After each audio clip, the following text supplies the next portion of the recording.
जरा सोचिए, एक ऐसे इंसान के बारे में जो सच में हमेशा वर्तमान में जीता था।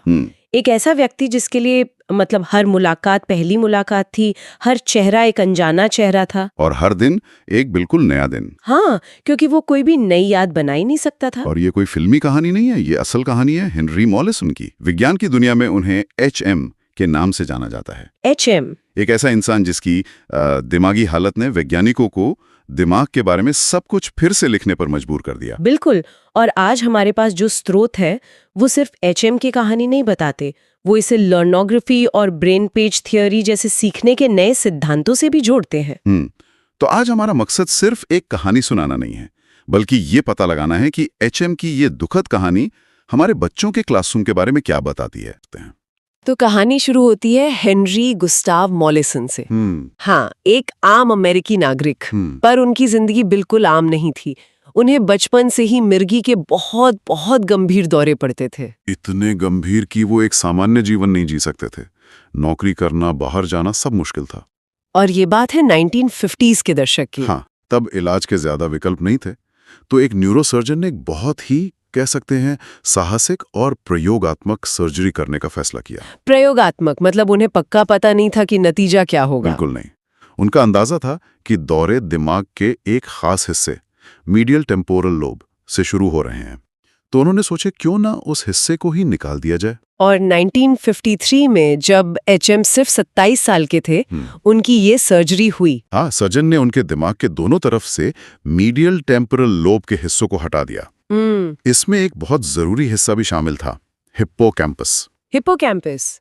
उस वक्त तो वैज्ञानिक इसके बारे में ज्यादा जानते भी नहीं थे। नहीं, बिल्कुल नहीं।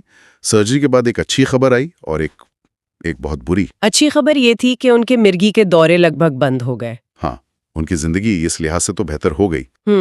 लेकिन जो बुरी खबर थी वो इतनी अजीब और विनाशकारी थी कि किसी ने उसकी कल्पना तक नहीं की थी। सर्जरी ने दौरे तो रोक दिए, पर HM अपनी पुरानी जिंदगी, अपने माँ बाप, अपना बचपन सब याद रख सकते थे। हाँ, लेकिन बस वहीं तक। हाँ, सर्जरी के दिन के बाद जो भी होता था वो उनके दिमाग में टिकता ही नहीं था। बिल्कुल। डॉक्टर उनसे सुबह मिलते, घंटों बातें करते और दोपहर में जब वापस आते तो HM के लिए वो एक अजनबी होते थे। उन्हें जरा भी याद नहीं रहता था कि वो पहले मिल चुके हैं। वो हर बार अपना परिचय ऐसे देते थे जैसे पहली बार मिल रहे हो। इसी को विज्ञान की भाषा में एंटेरोग्रेड एमनीशिया कहते हैं, है ना? हाँ, एंटेरोग्रेड एमनीशिया मतलब आगे की यादें बनाने की क्षमता का पूरी तरह खत्म हो जाना। वो एक तरह से समय में जम गए थे साल 1953 में। ये सोचना भी मुश्किल है, हर दिन सुबह उठना और ये भी याद न रहना कि कल क्या हुआ था या नाश्ते में क्या खाया था। लेकिन इसी त्रासदी से विज्ञान की सबसे बड़ी खोजों में से एक निकली। सही कहा। वैज्ञानिकों ने HM का अध्ययन करना शुरू किया और उन्हें एक बहुत हैरान करने वाली बात पता चली। क्या? उन्होंने HM को एक काम दिया, एक तारे का चित्र बनाना था, लेकिन सीधे कागज पर देखकर नहीं, बल्कि आईने में उसकी छवि देखकर। अरे ये तो बहुत मुश्किल काम है। इसमें हाथ और आंख का तालमेल बिठाना पड़ता है, क्योंकि आईने में सब उल्टा दिखता है। बिल्कुल। और HM के साथ भी यही हुआ। पहली बार उन्होंने बहुत गलतियां की। स्वाभाविक है।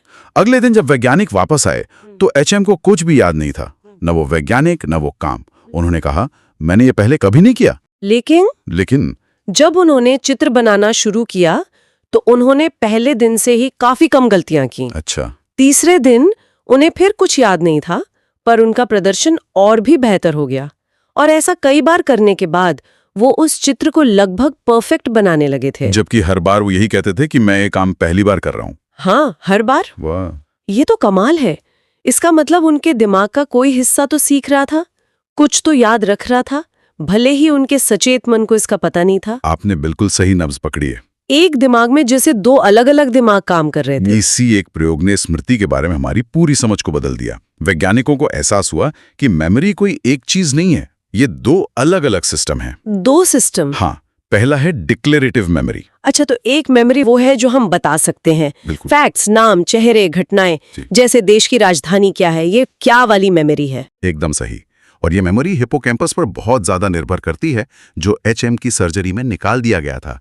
इसलिए उनकी ये क्षमता खत्म हो गई थी। और दूसरा सिस्टम है प्रोसीजरल मेमोरी। और दूसरी वो जो हमारे हाथों में होती है, बिल्कुल, जिसे हम मसल्स की मेमोरी या आदत कहते हैं। बिल्कुल। जैसे सालों बाद भी हम साइकिल चलाना नहीं भूलते, उसके लिए सोचना नहीं पड़ता, शरीर खुद ब खुद करता है। ये कैसे वाली मेमोरी है?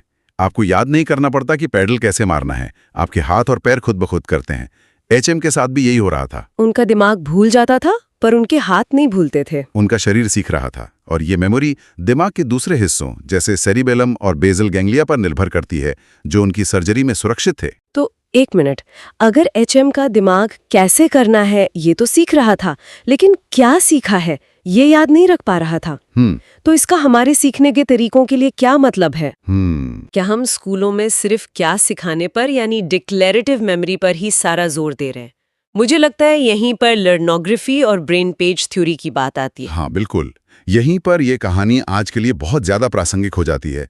शिव नारायण द्वारा विकसित ये सिद्धांत एचएम के केस से मिले सबकों को ही आगे बढ़ाते हैं। कैसे? लर्नोग्राफी कहती है कि असली सीखना सिर्फ जानकारी सुनने या पढ़ने से नहीं होता, वो तो डिक्लेरेटिव मेमोरी का हिस्सा है, जो आसानी से भुलाई जा सकती है। जैसा कि हम सब जानते हैं, परीक्षा के अगले दिन सब कुछ दिमाग से साफ।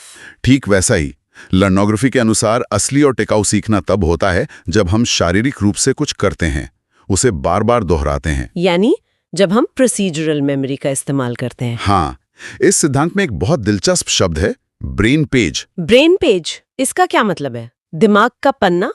आप इसे ऐसे समझ सकती हैं, जब हम कुछ सीखते हैं तो दिमाग में सिर्फ जानकारी सेव नहीं होती, बल्कि एक पूरा सर्किट या नक्शा बन जाता है। अच्छा। उन्होंने इसे ब्रेन पेज कहा है।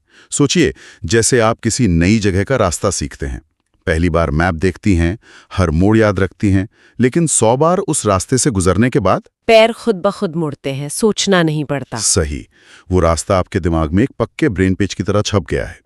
ये सिर्फ जानकारी नहीं, ये एक एक्शन प्लान है। अच्छा, तो एचएम के मामले में वो नए डिक्लेरेटिव ब्रेन पेज नहीं बना पा रहे थे, मतलब नए तथ्य, नाम, चेहरे वाले सर्किट नहीं बन रहे थे। हाँ, लेकिन वो प्रोसीजरल ब्रेन पेज बना पा रहे थे, यानी आईने में देखकर चित्र कैसे बनाना है, इसका एक्शन प्लान उनके दिमाग में बन रहा था। बिल्कुल सही।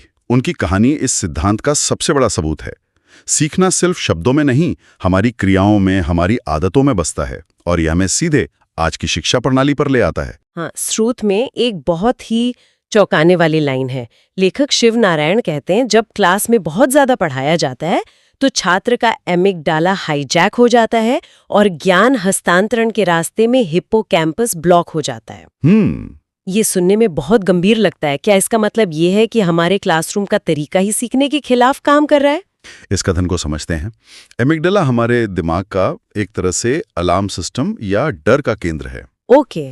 जब कोई छात्र क्लास में जानकारी के बोझ तले दब जाता है या उसे परीक्षा में फेल होने का डर होता है, हाँ, तो उसका एमिगडाला सक्रिय हो जाता है। और जब एमिगडाला यानी अलार्म बजने लगता है तो क्या होता है? दिमाग सोचता है कि कोई खतरा है। हाँ, दिमाग सर्वाइवल मोड में चला जाता है, ना कि लर्निंग मोड में। अच्छा। और फिर हवा हो जाती है, गायब। तो दूसरे शब्दों में, एक डरा हुआ या बोरियत से भरा छात्र उस पल के लिए एक अस्थायी एचएम बन जाता है। ये बहुत अच्छा तरीका है इसे समझने का। वो क्लास में बैठा तो है, लेकिन उसका दिमाग नई यादें बनाने की प्रक्रिया को ब्लॉक कर चुका है। ये तो बहुत बड़ी बात है। ये बहुत बड़ी बात है। फर्क सिर्फ इतना है कि एचएम की स्थिति स्थायी थी और छात्रों की अस्थायी। जैसे ही वो क्लास से बाहर निकलते हैं, उनका दिमाग वापस सामान्य हो जाता है, लेकिन उस 1 घंटे के लिए सीखना लगभग नामुमकिन हो जाता है। तो फिर इसका समाधान क्या है? समाधान टीचिंग सेंटर्ड क्लासरूम से ब्रेन पेज क्लासरूम में बदलाव लाना है। ऐसा माहौल जहां सीखना लेक्चर सुनने के बारे में नहीं, बल्कि कुछ करने, बनाने और अनुभव करने के बारे में है। मतलब गतिविधियों, अभ्यास और प्रोजेक्ट्स के माध्यम से सीखना। बिल्कुल। एक्शन बेस्ड लर्निंग, अपनी प्रोसीजरल मेमोरी का इस्तेमाल करके सीखना। लेकिन एचएम की कहानी यहाँ खत्म नहीं होती। 2008 में उनकी मृत्यु के बाद एक और आश्चर्यजनक खुलासा हुआ, जिसने उनकी कहानी में एक नया मोड़ ला दिया। हाँ, उनकी मृत्यु के बाद उनके मस्तिष्क को विज्ञान के लिए दान कर दिया गया, और इसके बाद जो हुआ वो साइंस में पहले शायद ही कभी हुआ हो। क्या हुआ? सैन डिएगो में वैज्ञानिकों की एक टीम ने उनके दिमाग को 70 घंटे तक जमाया और फिर उसे कागज से भी पतले 2401 स्लाइस में काटा। 2401 स्लाइस, अविश्वसनीय। हर स्लाइस की हाई रेजोल्यूशन डिजिटल तस्वीर ली गई और फिर उन सभी तस्वीरों को जोड़कर उनके दिमाग का एक पूरा 3D डिजिटल मॉडल बनाया गया। एक पूरा डिजिटल दिमाग? हाँ, एक है नक्शा जो डॉक्टरों को उनके दिमाग के अंदर हर कोने में झांकने की इजाजत देता था। और जब 2014 में इसके परिणाम छपे तो क्या पता चला? पता ये चला कि दशकों से जो हम सब मान रहे थे वो पूरी तरह सच नहीं था। मतलब? सब यही मानते थे कि 1953 की सर्जरी में एचएम का पूरा हिपोकैम्पस निकाल दिया गया था, लेकिन इस 3D मॉडल से पता चला कि हिपोकैम्पस का लगभग 50% हिस्सा अभी भी मौजूद था। क्या मतलब आधी सदी से न्यूरोसाइंस की जो किताबें एचएम को बिना हिपोकैम्पस वाले मरीज का उदाहरण मानकर लिखी जा रही थीं, वो अधूरी थी। हाँ, अधूरी थीं। इस खोज ने एक नया सवाल खड़ा कर दिया। अगर उनका आधा हिपोकैम्पस बचा हुआ था तो फिर उनकी याददाश्त पूरी तरह क्यों चली गई थी? ये तो बड़ा सवाल है। इससे ये संकेत मिला कि शायद सिर्फ हिपोकैम्पस का होना ही काफी नहीं है। उसे दिमाग के बाकी हिस्सों से जोड़ने वाले रास्ते जो नष्ट हो गए थे वो ज्यादा महत्वपूर्ण थे। जैसे एक शहर तो है, लेकिन उस तक जाने वाली सारी सड़कें और पुल टूट गए। बहुत अच्छी उपमा है, बिल्कुल वैसा ही। तो हेनरी मॉलिसन की दुखद कहानी ने हमें स्मृति के बारे में हमारी समझ को फिर से लिखने पर मजबूर कर दिया। इसने दिखाया कि याददाश्त एक अकेली चीज नहीं, बल्कि इसके अलग अलग हिस्से हैं। एक जो क्या जानता है और दूसरा जो कैसे जानता है। हाँ, और उनकी कहानी लर्नोग्राफी जैसे सिद्धांतों के लिए एक मजबूत न्यूरोलॉजिकल आधार देती है। यह हमें याद दिलाती है कि सीखना सिर्फ एक दिमागी क्रिया नहीं है, ये एक शारीरिक प्रक्रिया भी है। जब हम कुछ करते हैं तो हम सिर्फ एक काम नहीं कर रहे होते, हम अपने दिमाग में नए ब्रेन पैच बना रहे होते हैं। बिल्कुल, और ये स्रोत हमें गहरा सवाल सोचने पर मजबूर करते हैं। अगर हम एचएम की विरासत का सच में सम्मान करना चाहते हैं तो हमें अपनी शिक्षा प्रणाली को कैसे बदलना होगा। जरा एक ऐसे स्कूल की कल्पना कीजिए जिसे मेमोरी लैब की तरह डिजाइन किया गया हो, जहां ध्यान केवल तथ्य रटाने पर नहीं बल्कि मस्तिष्क के उन सर्किट को सक्रिय करने पर हो जो कौशल और आदतें बनाते हैं। ये सिर्फ पढ़ाने के तरीके को बदलने के बारे में नहीं है। नहीं, ये सीखने के पूरे माहौल को, क्लासरूम की बनावट से लेकर परीक्षा के तरीके तक, हर चीज को हमारे मस्तिष्क के काम करने के तरीके के अनुकूल बनाने के बारे में है। शायद यही एचकेएम को सच्ची श्रद्धांजलि होगी।